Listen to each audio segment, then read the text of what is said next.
Welcome to Brain in a Vat. We have Dustin Crummett returning to us.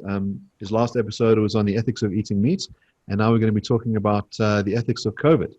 Dustin, would you like to start with a thought experiment?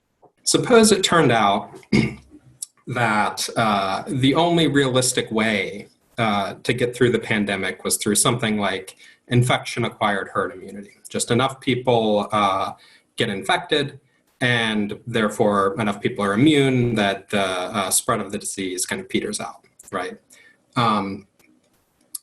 And, you're not going to be able, suppose it would take several years to get a vaccine or something like that, then you're not going to be able to have lockdowns for that entire time. So at some point, you're just going to have to, maybe you'll have kind of intermittent lockdowns, or maybe you'll do something like what the US has done now and just give up and kind of let it spread or whatever. In a situation like that, in a situation where the way out is through acquired herd immunity, the question is it better to just let the disease naturally infect people, or would it be better to implement what's called controlled voluntary infection? So you would give, some form of informed consent, whatever the standards for that are. The doctor would intentionally give you some COVID with the aim of you getting infected, hopefully becoming immune afterwards, right? We would do this for people who were at comparatively low risk, so you have a better chance of survival. Why would you do this? Well, it might be good kind of on the social level. It could help you end the pandemic sooner, reach herd immunity faster. It might sort of even out the infection curve if you did this during off-peak times when the medical system isn't overwhelmed. It can ensure that the people who get infected in order to reach the herd immunity threshold are people who are less likely to have severe complications. So that would be good on the societal level. It also might be good for you as an individual. You might be exempted from lockdowns. You might be, so I live with my elderly landlord. If you did this and then could stay somewhere else until after you had recovered, then you would know that you weren't going to infect these other people who are vulnerable around you. You would know when you got infected, so you would know what to look for. You could get medical treatment right away, et cetera, et cetera. So in a situation like this, it might be socially good to offer controlled voluntary infection. It might also be good for the individual, at least for some individuals, to go and get voluntarily infected, depending on how risk sensitive they are and so on. And yet a lot of people think that this idea just seems sort of ethically off the wall. There's got to be something wrong with it. So the question is, I guess, would it make sense for you as an individual to go and get voluntarily infected? And would it make sense for doctors to offer this, for a government to have a policy of promoting this, et cetera? So it's a fascinating thought experiment because something similar has been suggested, which is what people call challenge trials.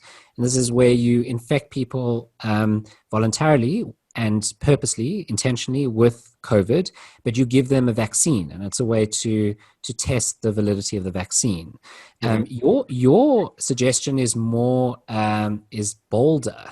Your suggestion is to infect people regardless of whether they're receiving a vaccine. It's not to test the vaccine; it's just to give them the infection so they recover and they're immune. And so you're assuming that immunity lasts. That is an interesting question whether immunity does last, and there's more and more data coming out about that. And my understanding is that the data is quite unclear, right? So on the one hand, there's less immunity than we thought. On the other hand, there's more in certain ways. So perhaps we don't produce the kind of antibodies we thought we would produce, but we might have other reactions that are good, like killer T cells. So let's put that aside for a moment.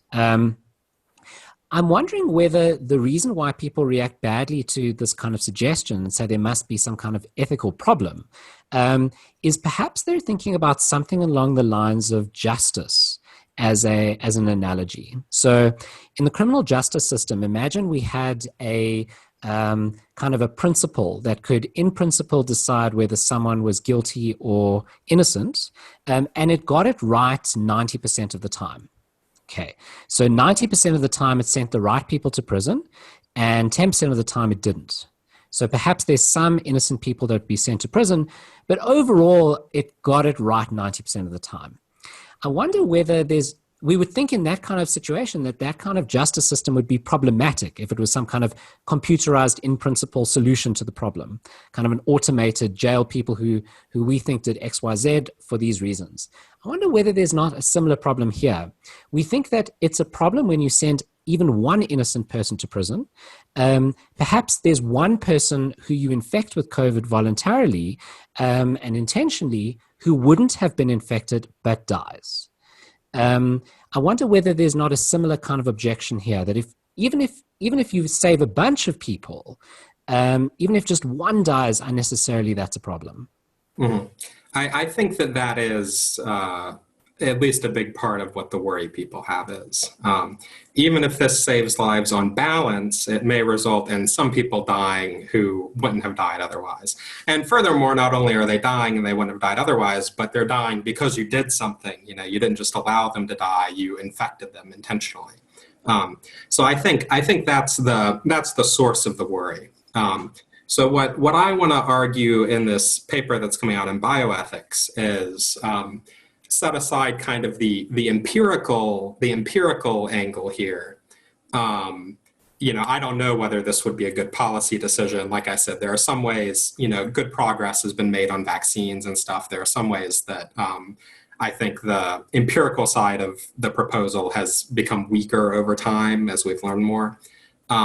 But in terms of just this in principle ethical consideration, what I want to say is that sort of in principle ethical objection doesn't work. So I want to say if it would be good sort of consequentially, then it would be ethically fine to implement the policy.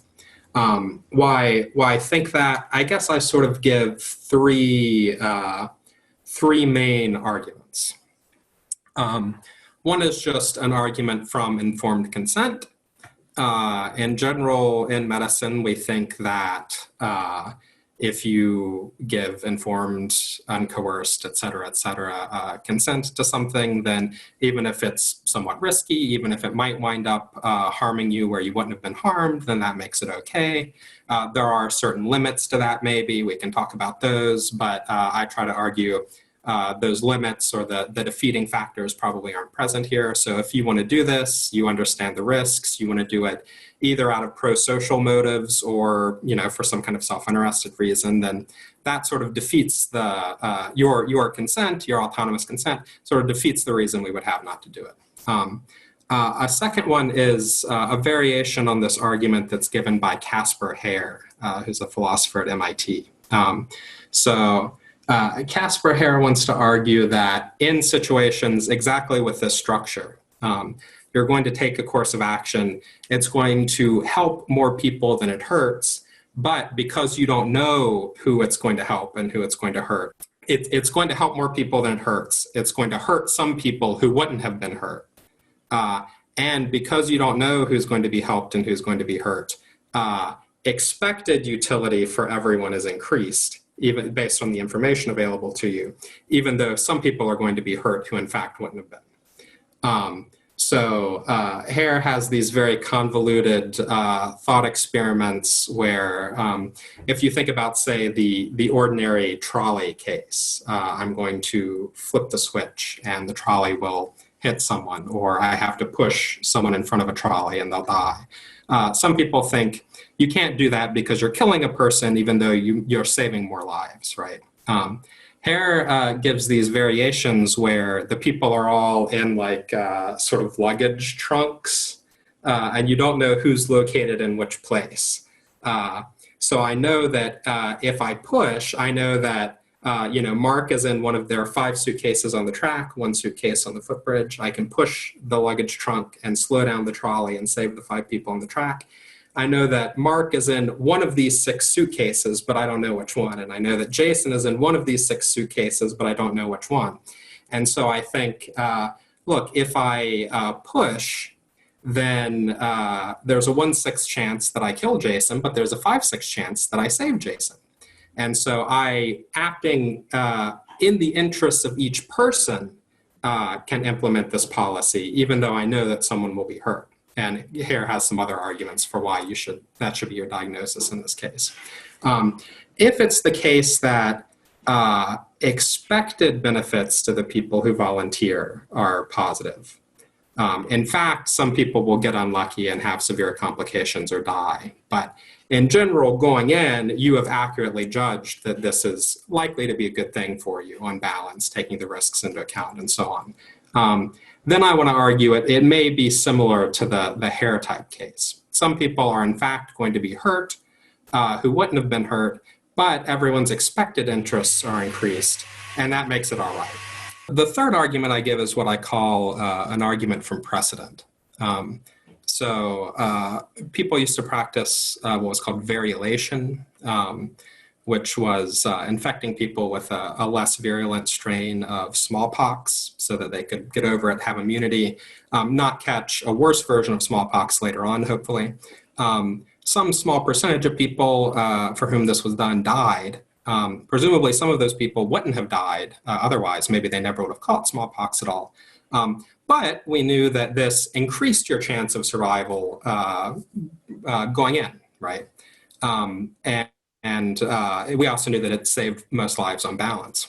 And even though clearly that was a bad situation to be in, where this is your best option, this was before smallpox vaccination, nonetheless, we typically think that there wasn't some big, in principle, ethical problem with doing that. But I want to say that given certain empirical assumptions, you might be in a situation that's analogous to that with regard to COVID or some other future pandemic. So I want to talk a bit about that first case of the informed consent in the medical setting. So it seems to arise in two cases.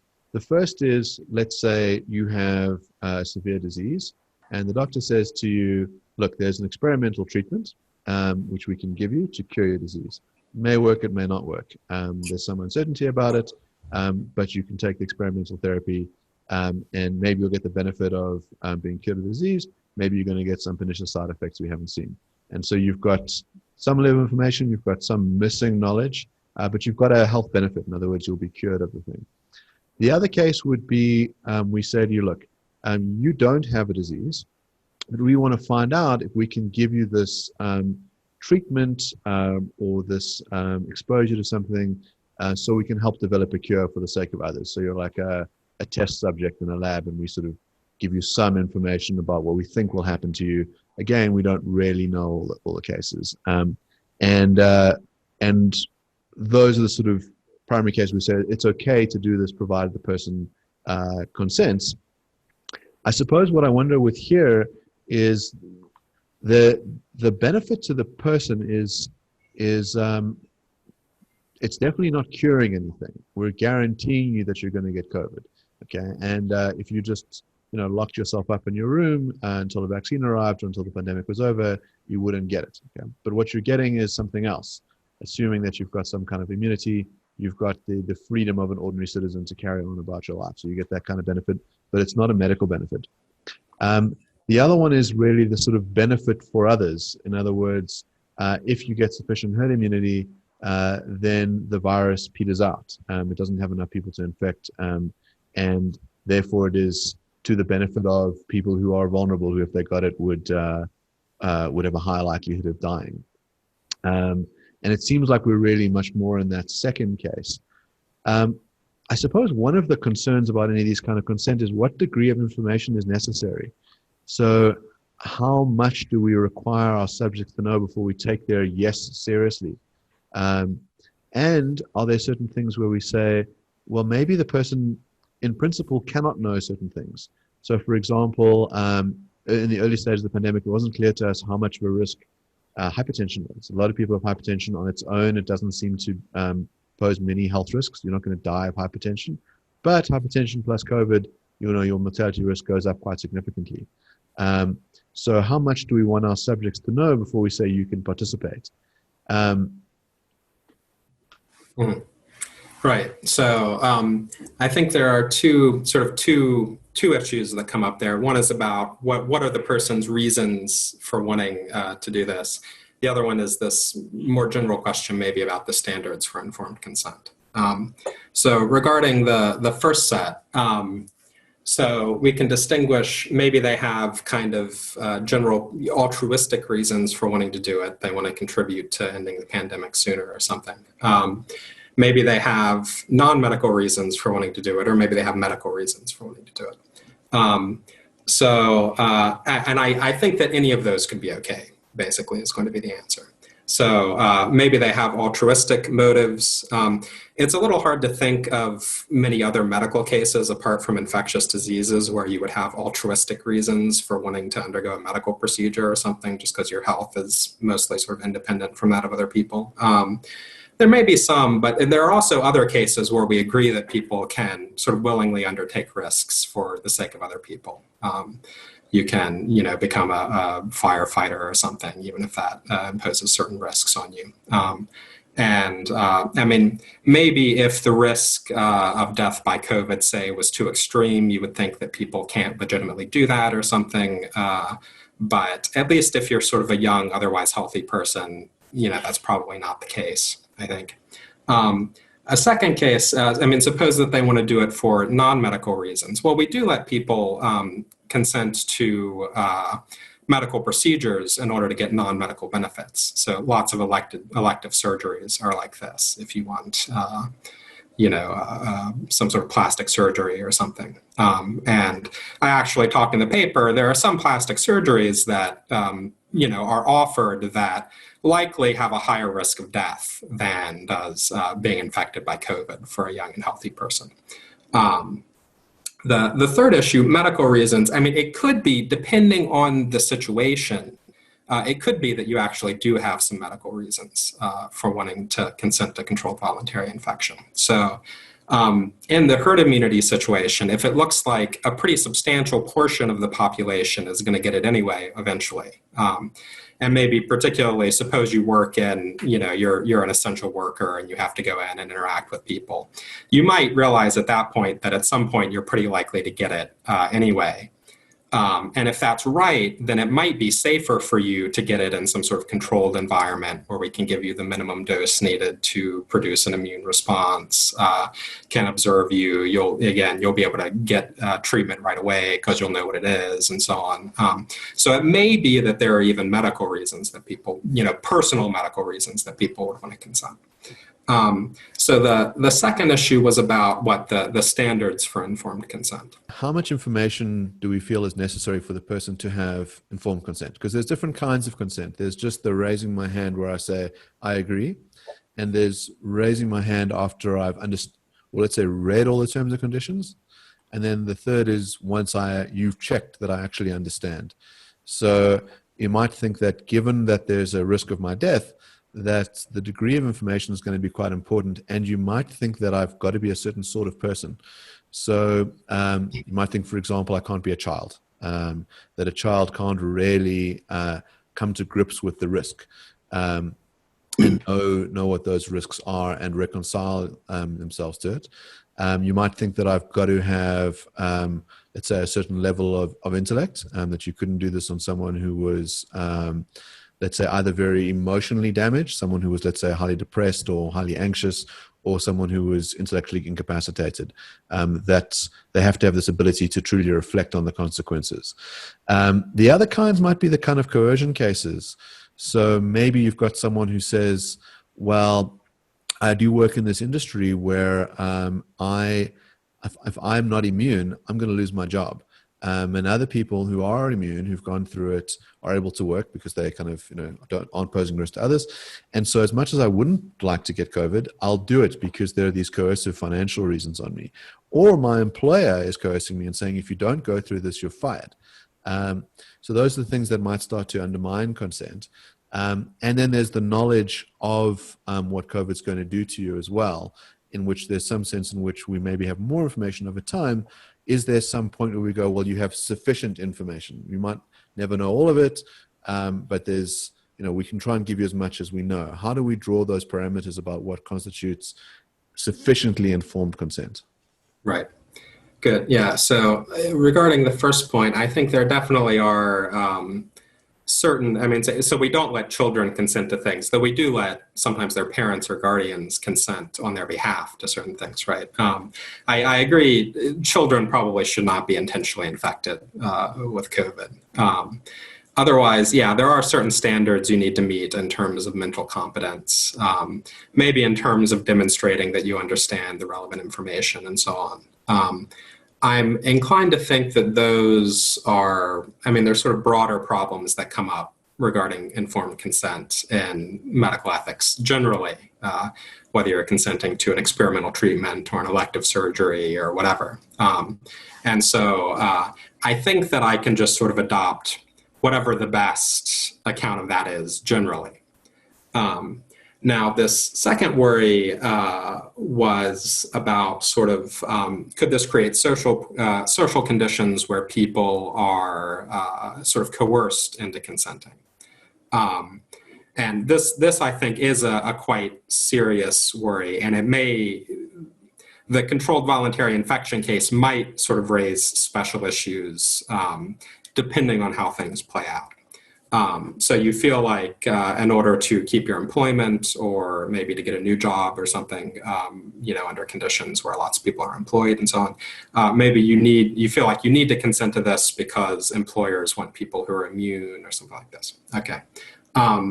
So I guess I want to say a couple things. One is that I think you want anyway, particularly under conditions like those in which we currently find ourselves, where a lot of people are going to be unemployed no matter what. You want to make sure, just as a matter of political justice, that there are sufficient provisions made for unemployed people, that being unemployed for the next while is not some kind of unbearable state, right? You want that regardless of whether you're going to do controlled voluntary infection. But if you have that, then people might not be coerced into it because, well, being unemployed for a while won't be unbearable, right? Second, I mean, suppose that due to political failure or whatever else, you don't have those provisions made. There's a question about whether offering people, I guess, yeah, so maybe this is the way to frame it. So now we say, okay, being unemployed is kind of an unbearable condition, and people are going to feel like they have to consent to infection in order to avoid this unbearable condition. So they won't really have a choice about taking this option. So now what we're going to do is take the option away, and now your only option is the unbearable condition. Well, gosh, that didn't do you any favors, right? There might seem to be something perverse about that. Now, you might think, well, wait a minute, though, because we're talking about big policy issues, what your set of options are can be affected in other ways. So maybe if you don't offer controlled voluntary infection, you would be able to get a job otherwise, right? Because suppose once you offer controlled voluntary infection, then employers can say, you have to go get infected, so you're immune. If you didn't do that, then there wouldn't be enough people who were immune for them to say that, they couldn't make their current employees go get infected and they don't want to try to hire new people or whatever. So it might create a situation where you're threatened with the bad outcome precisely because we implemented this policy. And that seems worse, right? Because now we've forced you into this situation where you have this unbearable alternative. I think what I want to say about that is, first of all, I mean, it might be worth looking. I mean, first of all, yes, you should make unemployment not be unbearable. Second of all, it might be worth looking into, if you're very worried about this possibility, whether it would be worth, banning legal discrimination on the basis of immunity in employment or something like that. Third, I mean, suppose you just, you can't do any of that. Your political system is too dysfunctional. You might still wonder, okay, if people wind up in this situation where they're going to lose their job if they aren't immune, losing their job is unbearable, and you don't let them get infected in some sort of medical setting, well, then you create situations where people have incentives to just go try to get infected anyway, right? But maybe under conditions where it will be less safe, where they won't know that they're infected, they might spread it to other people, and so on. So it may be that even in this sort of worst of all worlds where you failed at all these other stages in making policy, this would be maybe something on the lines of like a harm mitigation, needle exchange strategy or something like that. You would rather people didn't do this, but the alternative is that they're going to do it in a less safe way. So maybe you should still make it available to them. So I think that this is a serious set of worries, and particularly because of the way that it interacts with other policy questions, with other broader economic questions, and so on. But something like that's what I want to say about that, I think. It's interesting you brought up the needle exchange, because as you were speaking, I thought these issues parallel in certain ways. I haven't thought it right through, but it seems there's very interesting parallels to deliberately giving heroin addicts a space where they can go and shoot up. I think that's interesting. I mean, there's going to be some dissimilarities as well. Something that's coming to mind as you're speaking is that there seems like there's two types of considerations that are entering the discussion. So the one is, what are the consequences or the utility involved? In other words, what will benefit society as a whole and the person involved? But the other type of consideration is consent and the reasons why the person who volunteers to go and get the infection would get the infection. And I was wondering which of those matters. Now, let me explain why that's a problem. So suppose you think the utility is what matters, right? Then let's do away with consent altogether and look at a case like deliberately infecting a small town, right? So let's say you've got this huge wave of infections across your country, and you decide, well, the best way for me to handle this as the government would be to deliberately infect small pockets and isolate them. And I can manage the infections in those small pockets. I've got enough hospital capacity, but I won't let it spill out into other pockets. And as soon as that pocket's recovered, I'll infect the next and the next and the next. Okay. And perhaps you have like a roaming hospital team. That seems problematic, right? You wouldn't want to do that. You wouldn't want to put in the water supply for the town. If the utility is all that counts, then it seems like you could do that. Right? And you should do that, but that seems problematic. Then if you go the other route and you say, well, the reasons why someone gets infected, well, that is all that counts. It's not the utility involved; it's just the reasons why.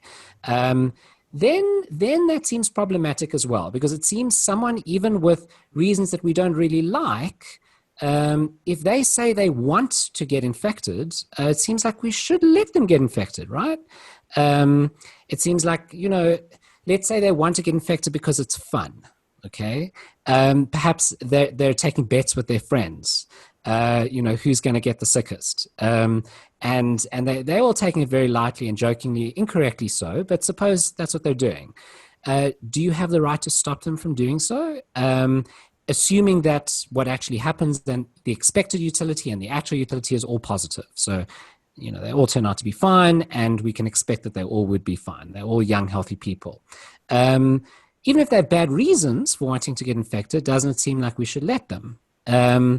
So my concern is it the utility that's playing the role? Is it consent that's playing the role? And in either case, there's a problem. If you combine the two and you say it must be both consent and utility, well, then I start to get a bit uncomfortable and icky because, well, I'm a utilitarian and I don't really care about consent. And then you get the Kantians who only care about consent but not utility. And what kind of hybrid theory would we need in order to accommodate both? Mm-hmm. Yeah, so I guess tacitly maybe in the background assuming some sort of hybrid theory according to which good policy will promote overall welfare, but will do it within certain side constraints that have to do with not violating individual autonomy, maybe except in order to avoid certain catastrophes or whatever. So that's the sort of hybrid view. I would hope that at least if we take the fundamentally utilitarian view, then you'll think, okay, consent doesn't matter in and of itself, but it still may matter insofar as respecting consent is important to promoting utility. If you go around infecting whole towns of people who don't want to be infected, then it seems likely it seems quite possible that that will have other bad effects, creating lots of resistance. Suppose they don't know. Suppose they don't know, right? They never know. They just know there's an outbreak. Yeah. I mean, I guess in general, maybe it depends on how realistic we make the case.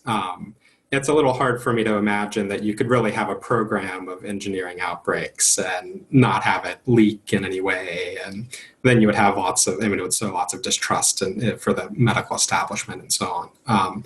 So I'm inclined to think that certain principles of informed consent can be defended even from a utilitarian perspective, even if in certain fanciful cases they wouldn't matter anymore or would be outweighed.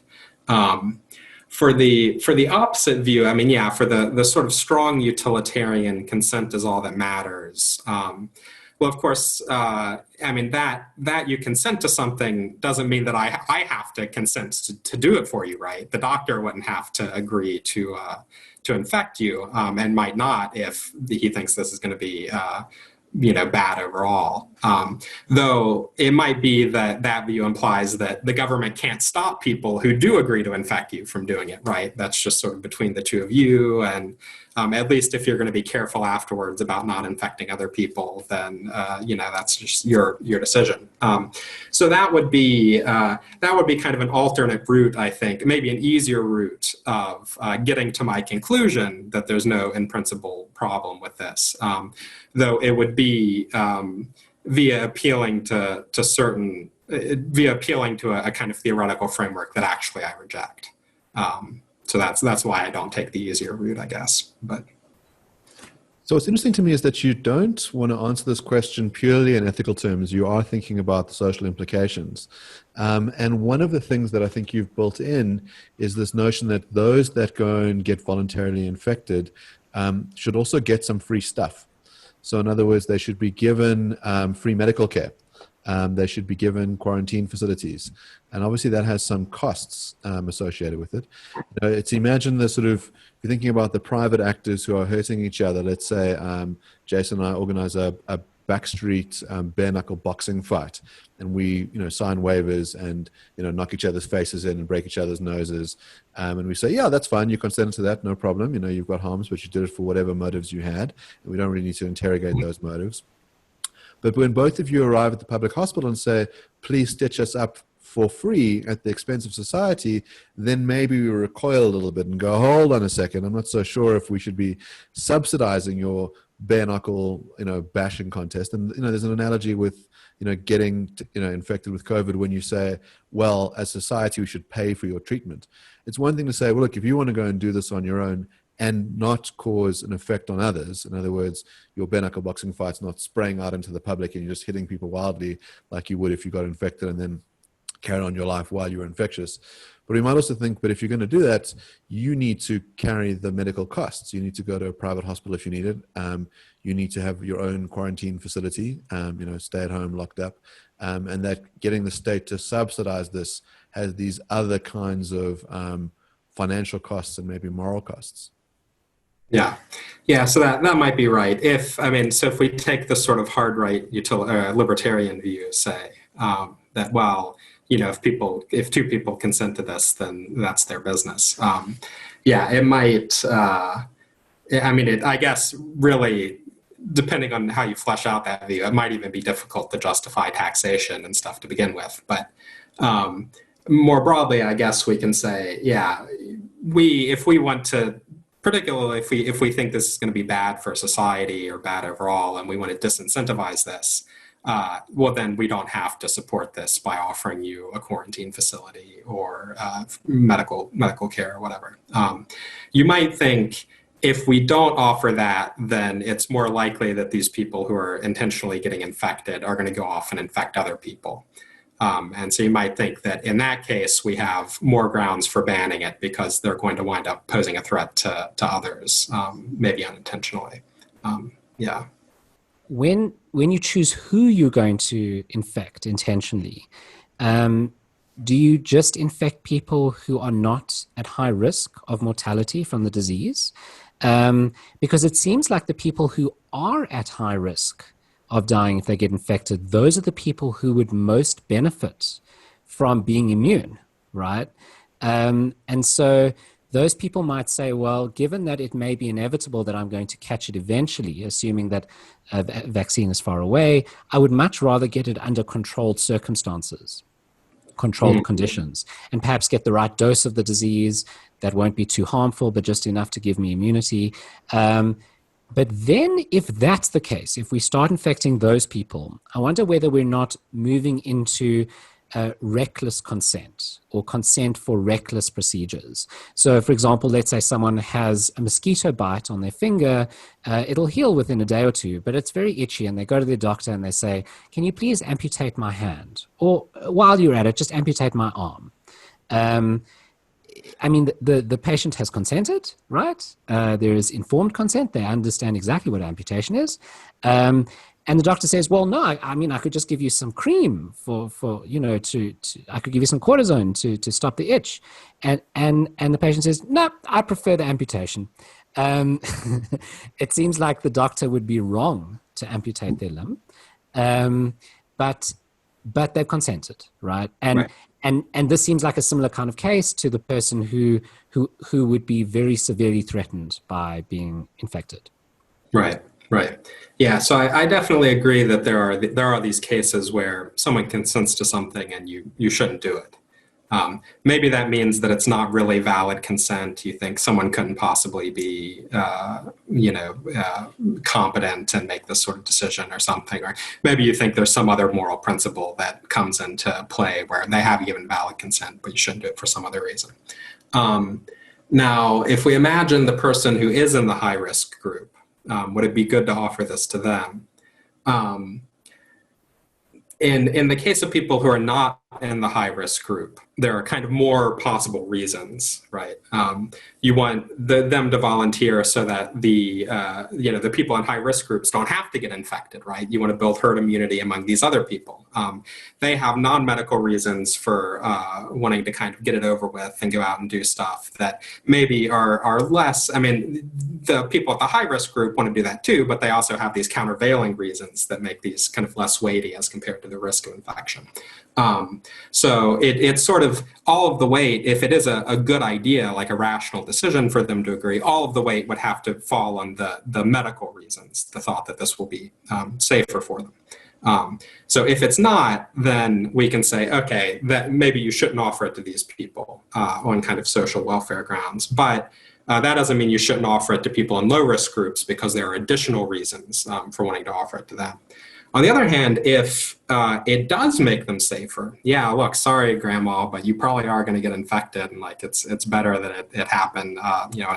Well, then I guess it's not clear that it is reckless consent because they're doing something that makes them safer. It's just that unfortunately, it's still pretty unsafe because they're just in a situation where they're really unsafe no matter what. Yeah, I mean, you would have to be pretty sure, I think, that this was really going to make people safer before you started offering it to them. But if you really were, I mean, then it's less clear to me that it is reckless consent. It's more like agreeing to a very risky surgery or a very risky, experimental medical treatment or something where your odds aren't very good anyway, but they do increase your chance of survival. So, if that's what you want, then let's go for it. I'm not sold on that response, though, because the analogy seems to be someone who goes to the doctor, gets a mosquito bite and says, my finger's so itchy, I want the arm off. And the doctor says, no, but there's other things we can do. And then you say to the doctor, well, I'm going to just keep going from doctor to doctor. If you don't say yes, I'm going to find someone who will. And if no one will, I will damage my arm to the point where I will get this arm amputated. So you either do it now in the safest way possible, or I'm going to have to take all these other measures, which could be quite dangerous. I wonder if that's not the analogy, because now you've got the old person with comorbidities who says, look, I've got to live my life eventually. I've got to get out. I'm really struggling at home. I'm very unhappy. I've got to see my grandchildren and my children. I've got to live life. I'm going to do this whether or not you give me the voluntary infection. It's just that if you give me the voluntary infection, you can do it. I can get sick under your care. You can give me the right dosage, etc. Yeah, I mean, it's tricky there. You might think that again is a bit like the needle exchange case. So maybe you should offer it as a means of harm mitigation. You might worry that this will kind of incentivize people to, maybe there are some people who really shouldn't be going and visiting their grandchildren, but if you offer this and make it seem like a normal thing, then they'll go and get infected. So it might be that for that sort of reason, maybe there are kind of social reasons why you shouldn't offer it on those grounds, because you think it would lead to too much reckless consent from, people who, because it's been offered, are going to make bad decisions. But maybe otherwise they would have stayed home if you just told them, no, like you need to stay home. I don't know. I don't know how things would pan out empirically there. So I'd like to return to an earlier topic. We talked about challenge trials for vaccines. And it seems like there are two different ways in which we could run our vaccine trials. The one is we come up with a vaccine, we test it on a bunch of people, and we let them go out into the world. And some of them are going to get infected, some of them are not. And the other way is we say, we're going to give you the vaccine and then we're going to put COVID up your nose. And that way we can sort of get a quicker sense as to how efficacious our vaccine is. We might need less people to run it on. We might get better data. If we take your view in this broader case, where in other words, without a vaccine, you think that there's good, in principle, moral reasons to let people volunteer for being infected, then we must think that, well, there's good similar reasons in the vaccine case. Can we go further than that and say, well, actually, there might be a moral obligation to run your vaccine trials in this way? That if the goods that you can achieve are to, let's say, shorten the amount of time required to get a vaccine to market, that you could save, let's say, millions of people from infection. If you can have a vaccine ready earlier, you could save, let's say, thousands of lives through it. Ought there to be a requirement that we run our vaccine trials in this manner? Right. I'm inclined to think, so two things, I guess. One is just about the connection between controlled voluntary infection and challenge studies. I think it might be that one benefit of controlled voluntary infection would be that it would make it really easy to go ahead and do challenge studies. If we're going to infect you anyway, hey, do you want to take a vaccine too? And then we can, run these in parallel. I think that the arguments for controlled voluntary infection would also imply the permissibility of running challenge studies, because if anything, challenge studies seem a little easier to justify ethically. I mean, you at least have the vaccine, so hopefully it's a little less risky. I'm not intending to infect you, actually. I would prefer it if you didn't get infected because the vaccine worked, right? I think for people who are interested in challenge studies, my argument should also be interesting because it probably entails the permissibility of running challenge studies. Now, do these considerations entail the obligatoriness of running challenge studies? I'm inclined to think so, actually, especially under conditions like the ones we actually find ourselves, where there are plenty of people, thousands of people who have come out and said, like, yeah, I'll volunteer to be in a challenge study. Like, I want to contribute to this. It seems, it really does seem sort of indefensible to me that as far as what I can understand are kind of not very good regulatory reasons, you prevent researchers who are willing to do this and volunteers who are willing to do this from doing these things that might result in a vaccine being developed faster. The only thing I think that would make it not be obligatory would be if it turned out that probably it actually wouldn't do very much good. So if it turns out that, look, we are manufacturing candidate vaccines. We don't know which vaccines are going to work, but some of them we've already started making them. If it turns out, enough people are getting infected naturally that we're going to have data on efficacy pretty soon anyway, before you would actually have manufactured enough doses for it to make very much difference anyway. By the time we're ready to start distributing it, we're going to know whether or not you run the challenge study. It could be that sort of the practical benefits of a challenge study are not very great, and then you wouldn't want to use it. But in cases where the practical benefits of challenge studies will be great, or at least seem likely to be great, I think, then it's probably a pretty bad thing that we don't allow them. So let me ask a related question. Let's assume that we've got our vaccine now, and our vaccine is pretty damn effective. Okay, it's going to give you, let's say, 80% chance that if you get COVID, you will not suffer any consequences from it. And let's say it's got a 0.1% chance that it's going to cause some other kind of health detriment.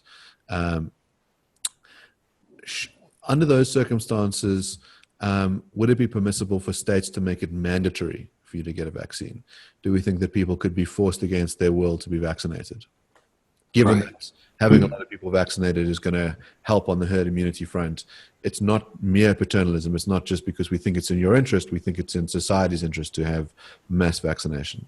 If there's a serious risk, which could turn out to be the case in the US, for instance, that enough people are going to refuse the vaccine, that it would create a serious danger of the disease continuing to circulate, continuing to threaten people who can't get the vaccine and so on. Then in those sorts of cases, it might be good to go ahead and mandate it.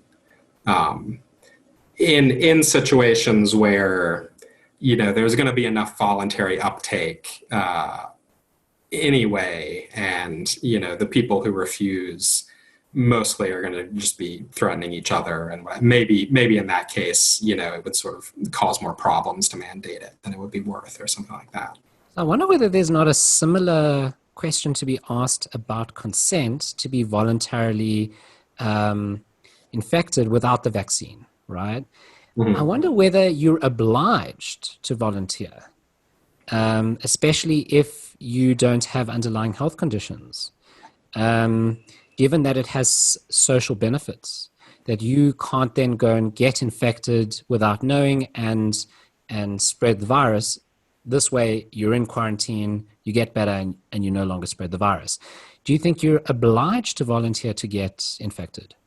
Yeah, you might be, I think. I mean, again, it depends. If you're in, so maybe, for instance, in Germany, it will be the case that a pretty low portion, we're going to get a vaccine. By the time we have a vaccine, a pretty low portion of the population is going to be infected. So if you don't consent, then probably there's a very high probability that you're just never going to get infected anyway. Maybe in those sorts of cases, well, it's not clear that there's that much of a benefit. So it depends on the empirical situation. But in a situation where